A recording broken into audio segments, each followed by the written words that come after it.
Aujourd'hui, pour ce deuxième épisode de Random Fluffbox, on teste une BMW à seulement 20 000 balles. Hein. Donc en soi, le prix d'une Twingo, mais bon, avec 320 chevaux, clairement pas la même chose. Honnêtement, la série 5 G30, regardez-là, elle vit vraiment comme un bon vin. Je dois comparer ça à la série 5 G60 qui est sortie dernièrement. Elle a pas la finesse de celle-ci, honnêtement, et c'est que mon point de vue personnel, mais qui sont en partage avec plusieurs. Donc là, actuellement, on est sur le moteur B57 de chez BMW, qui est déjà un moteur très fiable, et en plus, il fait quand même 320 chevaux pour 608 Nm de couple. Vous vous rendez compte quand même ce que vous pouvez atomiser avec ça, et surtout avec une consommation d'environ 6 litres au 100, ce qui est particulièrement ridicule quand même.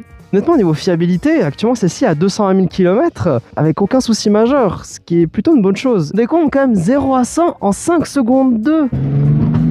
Ah c'est bon, maintenant je vais pas lui rendre, je me casse avec, ciao.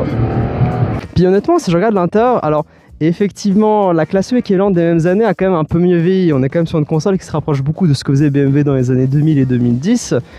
Mais honnêtement, niveau finition à l'intérieur, ça vieillit bien, les cuirs vieillissent bien et pour le coup, j'ai rien à dire. Puis honnêtement, je rappelle qu'elle coûte 20 000 balles et à ce prix-là, vous avez quand même un immense toit panoramique, des sièges ventilés, un volant chauffant, du cuir partout, même sur la console centrale. Et pour le prix, vous avez un truc exceptionnel. Waouh! Ah putain! Ah, voilà. Là, t'achètes, hein.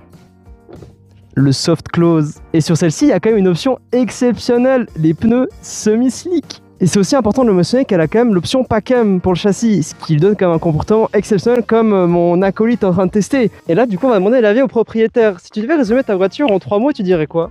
Confortable, j'ai déjà oublié le reste. Polyvalent, efficace. Waouh, quel charisme. Pour finir, au lieu d'acheter des voitures économiques bien chiantes, si des Twingo ou des 208, peut-être envisager peut-être une voiture plus intéressante, honnêtement.